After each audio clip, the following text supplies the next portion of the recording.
ও Henry লেখা Jimmy Valentine এই short story থেকে আজকে বেশ কিছু গুরুত্বপূর্ণ এসএকিউ প্রশ্নের উত্তর আলোচনা করব। তোমরা যারা ক্লাস 11-এ পড়ো, যারা দ্বিতীয় সেমিস্টারের পরীক্ষা দেবে, তাদের জন্য এই কোশ্চেনগুলো খুবই গুরুত্বপূর্ণ এবং তোমরা ফার্স্ট টাইম হয়তো না দেখে এসএকিউ প্রশ্নের উত্তর লিখবে।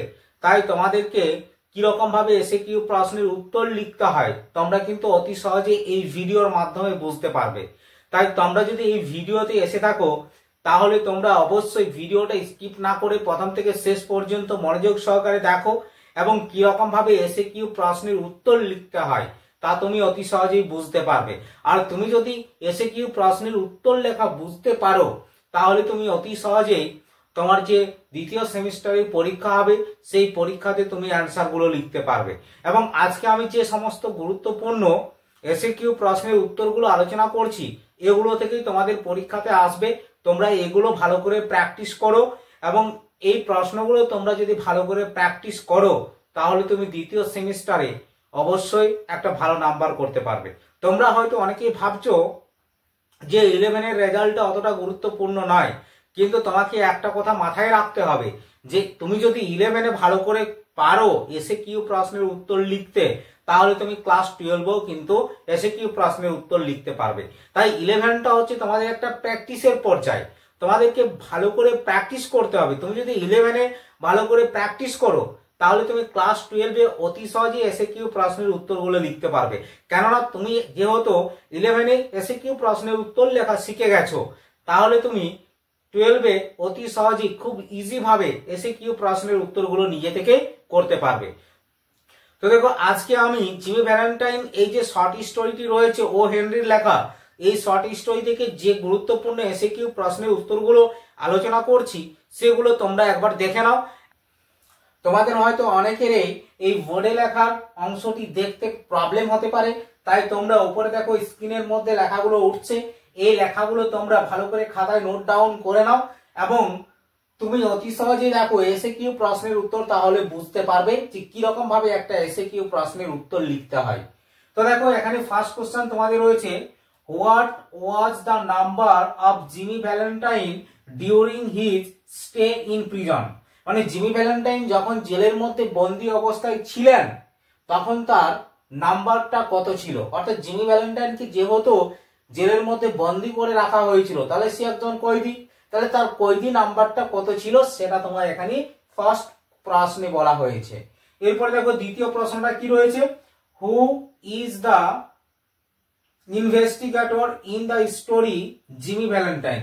জিমি ভ্যালেন্টাইন এই গল্পের মধ্যে ইনভেস্টিগেটর অর্থাৎ তদন্তকারী কে ছিলেন।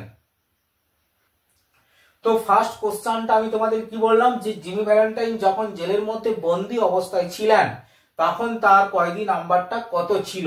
তো দেখো এই যে প্রশ্নটা, এই প্রশ্নের উত্তরটা তোমাকে কিরকম ভাবে লিখতে হবে, এখানে দেখতে পাচ্ছ এই যে during his stay in prison, এই পার্টটা তোমাকে আগে তুলতে হবে। তাহলে during his stay in prison, জেলে বন্দী অবস্থায় থাকার সময় the number of Jimmy Valentine, Jimmy ভ্যালেন্টাইনের নাম্বারটা ছিল। এখন তোমাকে এই পার্টটা লিখে দিতে হচ্ছে the number of Jimmy Valentine, তারপরে তোমাকে এই ওয়াজটা লিখে দিতে হবে। তাহলে দেখো তোমাকে কিরকম ভাবে লিখতে হবে, the number of Jimmy Valentine was 9762, অর্থাৎ 9762। এই যে 9762 এটাই ছিল জিমি ভ্যালেন্টাইনের কয়েদি নাম্বার। অর্থাৎ জিমি ভ্যালেন্টাইন যখন জেলের মধ্যে বন্দী অবস্থায় ছিলেন তখন তার কয়েদি নাম্বারটা ছিল 9762। ওকে, অর্থাৎ তোমাকে মনে রাখতে হবে 9762। এরপরে দেখো দ্বিতীয় যে প্রশ্নটা তোমাদেরকে বললাম, who is the investigator in the story Jimmy Valentine. Jimmy Valentine গল্পে তদন্তকারী কে ছিলেন।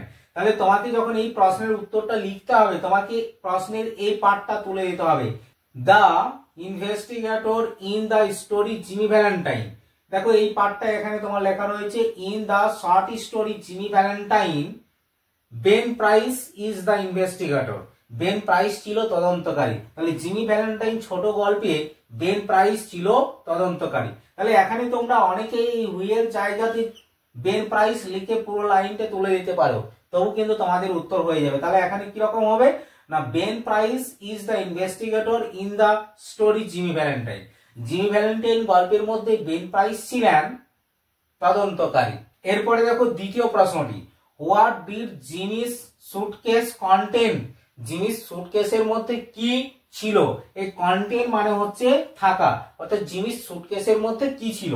তো দেখো এটার উত্তরটা তোমাকে কিরকম ভাবে লিখতে হবে না, তোমাকে আগে জেনে নিতে হবে যে জিমি ভ্যালেন্টাইনের সুটকেসের মধ্যে কি কি ছিল। দেখো জিমি ভ্যালেন্টাইনের সুটকেসের মধ্যে ছিল ড্রিল ছিল, ফান ছিল, ব্রাশ অ্যান্ড বিটস ছিল, জিনিস ছিল, ক্ল্যাম্প ছিল অ্যান্ড আগর ছিল, এবং তার নিজের তৈরি 2 থেকে 3টি জিনিস ছিল। তো এই পার্টগুলো তোমাকে মনে রাখতে হবে। তাহলে দেখো অ্যান্সারটা তোমাকে কিরকম ভাবে লিখতে হবে, জিমিস সুটকেস কন্টেন্ট, জিমিস সুটকেসের মধ্যে ছিল a complete set of burglaring tools, সিন্দুক ভাঙার একটা সম্পূর্ণ যন্ত্রপাতি, দা ল্যাটেস্ট ডিজাইন মানে ল্যাটেস্ট ডিজাইন ছিল, 14 ডিজাইনের জিনিস ছিল, in drills, punch, brace and bits, জিনিস, clamps and augers with 2 or 3 novelties invented by Jimmy himself। তো দেখো জিমিস সুটকেসের মধ্যে ছিল, কি বললাম, জিমিস সুটকেস কন্টেন্ট, জিমিস সুটকেসের মধ্যে ছিল a complete set of burglaring tools, সিন্দুক ভাঙার সম্পূর্ণ যন্ত্রপাতি, দা ল্যাটেস্ট ডিজাইন মানে 14 ডিজাইনের, ইন ড্রিলস ছিদ্র করার যন্ত্র ছিল, পাঞ্চ ঘুষি মারার যন্ত্র ছিল, ব্রাশ অ্যান্ড বিটস সাঁড়াশি ছিল, জিনিস জিনিস ছিল, ক্ল্যাম্পস ছিল অ্যান্ড আগর এবং আগর ছিল, উইথ 2 or 3 নভেলটিস 2 থেকে 3টি নভেলটিস মানে হচ্ছে জিনিস, ইনভেন্টেড বাই জিমি হিমসেলফ যে জিনিসগুলো জিমির নিজের আবিষ্কার ছিল, যে জিনিসগুলো জিমির নিজের তৈরি ছিল, এই সমস্ত জিনিসগুলো জিমির সুটকেসের মধ্যে ছিল। এরপরে দেখো থার্ড কোশ্চেনে তোমাদের কি রয়েছে, sorry we couldn't make it সোনার জিমি, দুঃখিত আমরা এটা খুব তাড়াতাড়ি করতে পারিনি জিমি। এই যে লাইনটি, এই লাইনটি তোমাদের জিমি ভ্যালেন্টাইন যে শর্ট স্টোরিটি রয়েছে সেই শর্ট স্টোরির পড়া থেকে নেওয়া হয়েছে। তো দেখো এই লাইনটিকে কেন্দ্র করে তোমাদের কি ধরনের এসএকিউ প্রশ্ন আসতে পারে। তো দেখো এখানে তোমাদের রয়েছে why was the speaker sorry, কেন বক্তা দুঃখিত ছিল। তো দেখো এই এসএকিউ প্রশ্নের উত্তরটা তোমাকে কিরকম ভাবে লিখতে হবে, in the short story Jimmy Valentine by O Henry, O Henry লেখা জিমি ভ্যালেন্টাইন ছোট গল্পের মধ্যে দ্য স্পিকার মাইক ডলেন, এখানে বক্তা কে ছিলেন না, বক্তা মাইক ডলেন, ওয়াজ সরি দুঃখিত ছিল, বিকজ কারণ, হি অ্যান্ড হিজ অ্যাসোসিয়েটস সে এবং তার সঙ্গীরা, অ্যাসোসিয়েটস মানে হচ্ছে সঙ্গী, কুড নট অ্যারেঞ্জ মানে ব্যবস্থা করতে পারেনি, for the release of Jimmy জিমির মুক্তির ব্যবস্থা করতে পারেনি, ফ্রম দা প্রিজন জেল থেকে, সোনার মানে খুব তাড়াতাড়ি, অর্থাৎ মুক্তির ব্যবস্থা তারা খুব তাড়াতাড়ি করতে পারেনি সে এবং তার সঙ্গীরা, সেই কারণে মাইক ডলেন খুব দুঃখ পেয়েছিল। তো ভিডিওটা আজকে এই পর্যন্তই। জিমি ভ্যালেন্টাইন এই শর্ট স্টোরি থেকে আরো বেশ কিছু গুরুত্বপূর্ণ এসএকিউ প্রশ্নের উত্তর নিয়ে আমি পরবর্তী ভিডিওতে আলোচনা করব। ততক্ষণ তোমরা আমার এই চ্যানেলটি সাবস্ক্রাইব করে অল নোটিফিকেশন অন করে দিন, যখন পরবর্তী ভিডিওগুলো আমি আপলোড করব তখন তোমরা সবার আগে ভিডিওটা পেয়ে যাবে। এবং তোমরা যখন ক্লাস 12-এ পড়বে, ক্লাস 12-এর যে সিলেবাস তোমাদের নতুন সিলেবাসে রয়েছে, সেই পড়াগুলো যখন আমি বাংলা অর্থ লাইন ধরে ধরে আলোচনা করব তখন তোমরাও সেই ভিডিওগুলো সবার আগে পেয়ে যাবে। এবং তোমাদের ক্লাস 12-এর 3rd এবং 4th সেমিস্টারে যে গুরুত্বপূর্ণ প্রশ্নগুলো পরীক্ষাতে আসবে সেই প্রশ্নগুলো যখন আমি আলোচনা করব উত্তর সহ, তখন তোমরা সেই ভিডিওগুলো সবার আগে পেয়ে যাবে। তাই তোমরা অবশ্যই আমার এই চ্যানেলটি সাবস্ক্রাইব করে অন নোটিফিকেশন অন করে দেন।